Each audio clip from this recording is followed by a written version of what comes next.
오늘도 또 우리 스탁이 막 쫓기었다.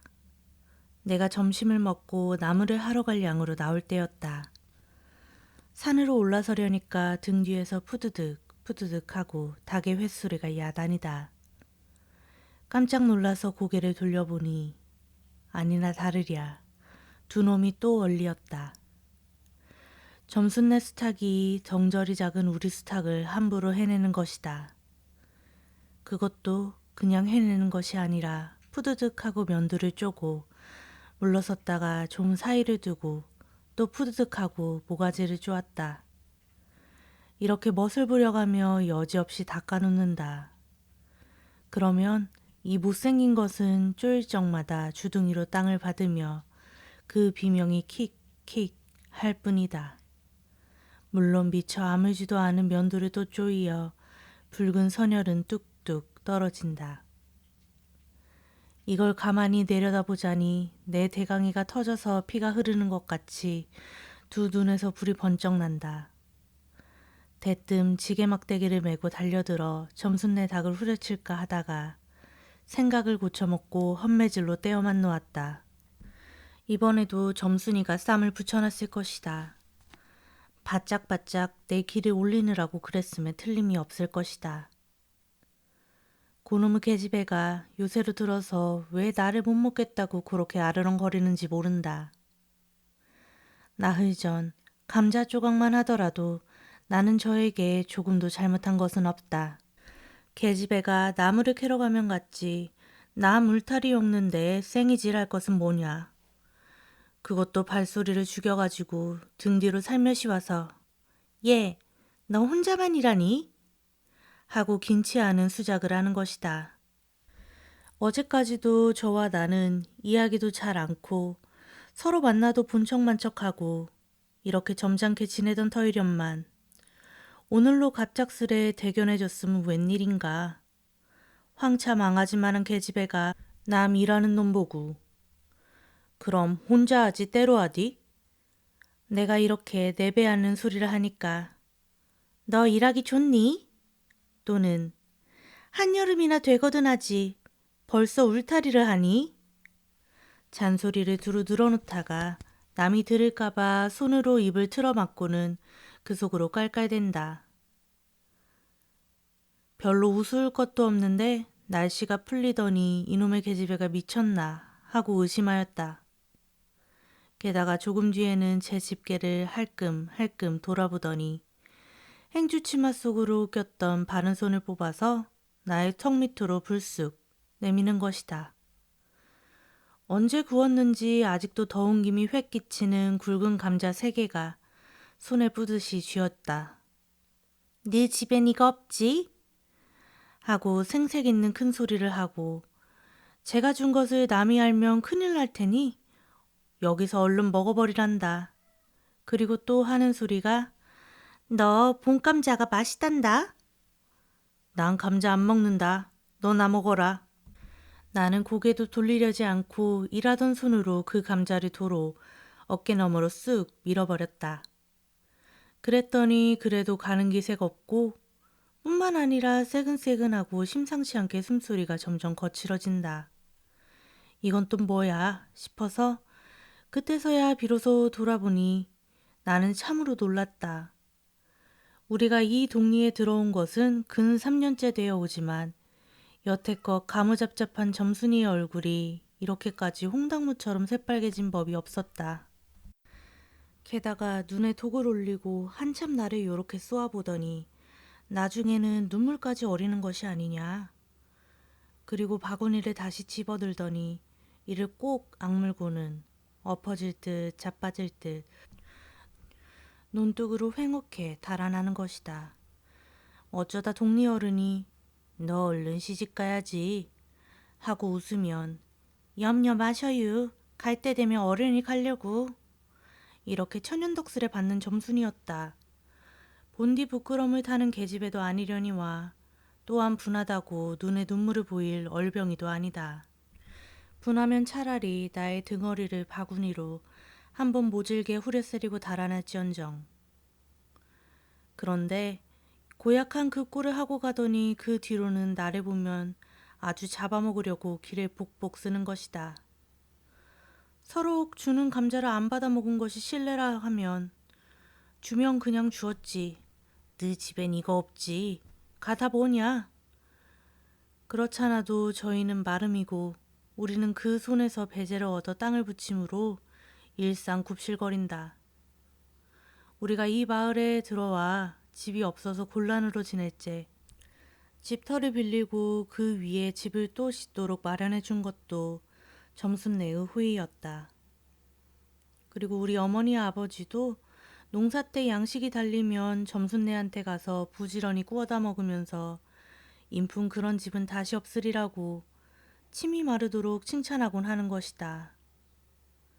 그러면서도 17씩이나 된 것들이 수근수근하고 붙어다니면 동리의 소문이 사납다고 주의를 시켜준 것도 또 어머니였다. 왜냐하면 내가 점순이하고 일을 저질렀다가는 점순네가 노할 것이고 그러면 우리는 땅도 떨어지고 집도 내쫓기고 하지 않으면 안 되는 까닭이었다. 그런데 이놈의 계집애가 까닭없이 길을 복복 쓰며 나를 말려 죽이려고 드는 것이다.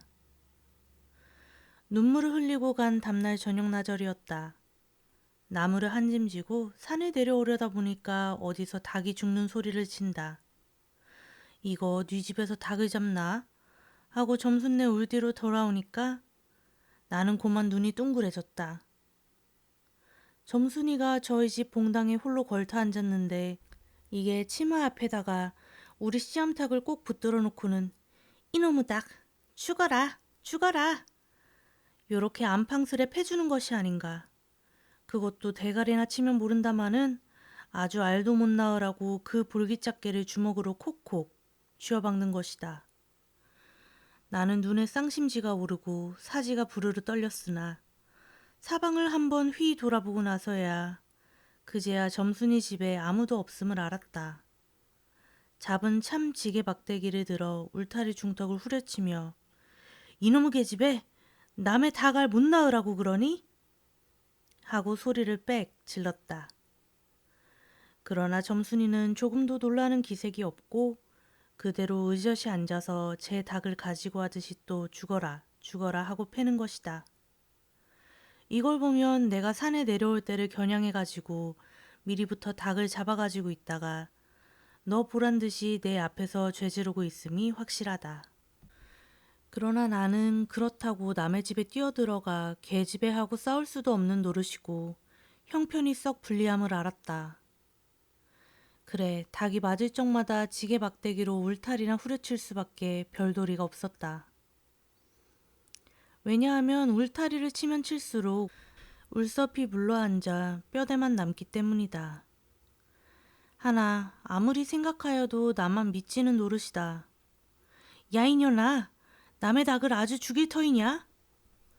내가 도끼 눈을 뜨고 다시 꽥 호령하니까 그제서야 울타리께로 쪼르르 오더니 울 밖에 섰는 나의 머리를 겨누고 닭을 내팽개친다. 에이, 더럽다 더럽다. 더러운 걸 널더러 입대 끼고 있으랬니?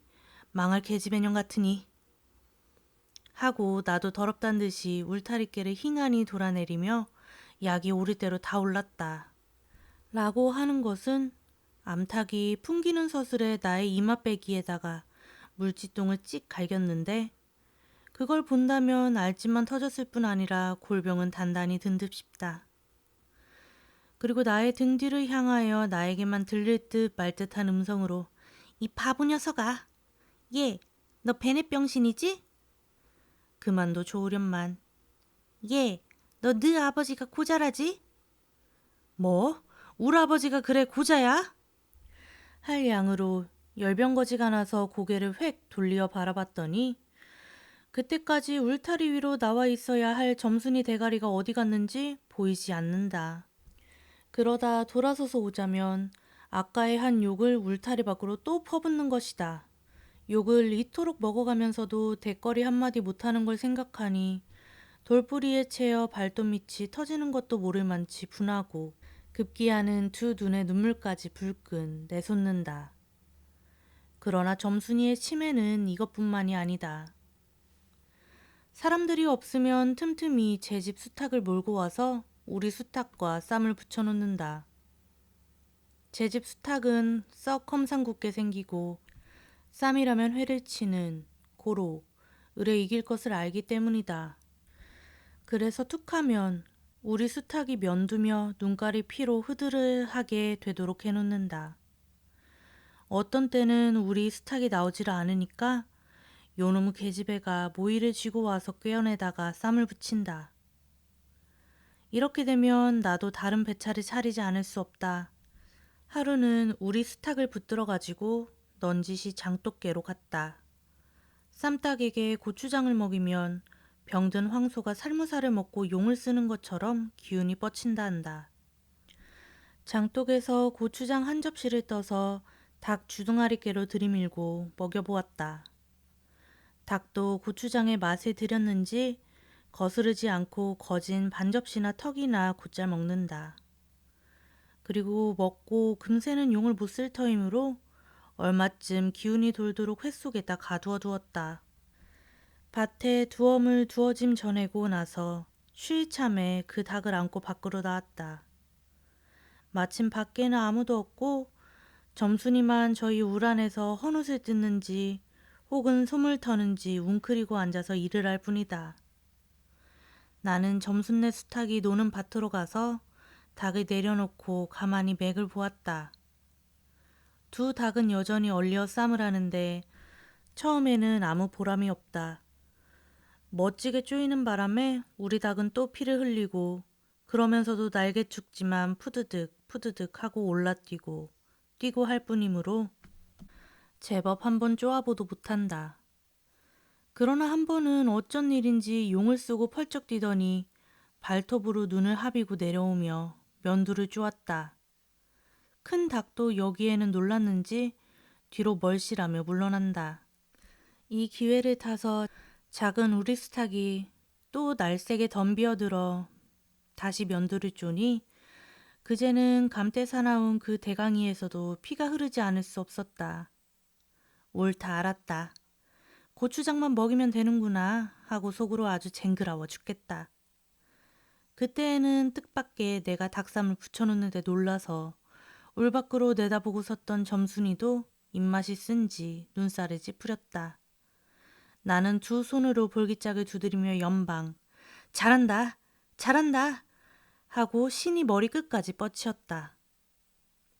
그러나 얼마 되지 않아서 나는 넋이 풀리어 기둥같이 묵묵히 서 있게 되었다. 왜냐하면 큰 닭이 한 번 쪼인 안갚음으로 호들갑스레 연거푸 쪼는 서슬에 우리 수탉은 찔끔 못하고 막 고른다. 이걸 보고서 이번에는 점순이가 깔깔거리고 되도록 이쪽에서 많이 들으라고 웃는 것이다. 나는 보다 못해 덤비어들어 우리 수탉을 붙들어 가지고 도로 집으로 들어왔다. 고추장을 좀 더 먹였더라면 좋았을 걸. 너무 급하게 쌈을 붙인 것이 퍽 후회난다.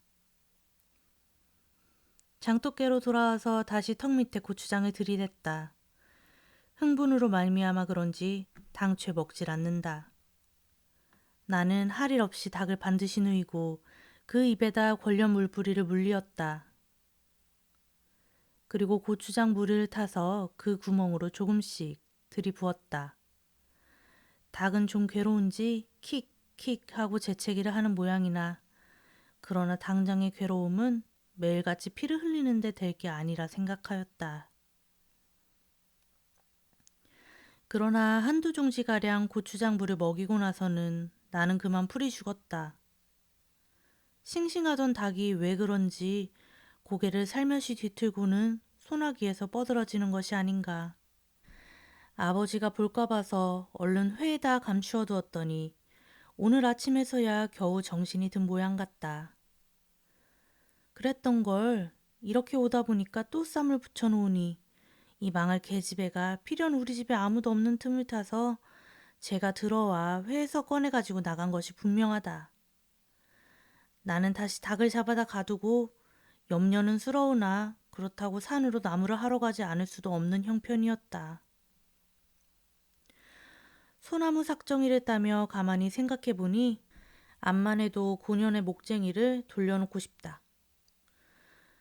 이번에 내려가면 망할년 등줄기를 한번 되게 후려치겠다 하고 싱둥벙둥 나무를 지고는 불이 나게 내려왔다.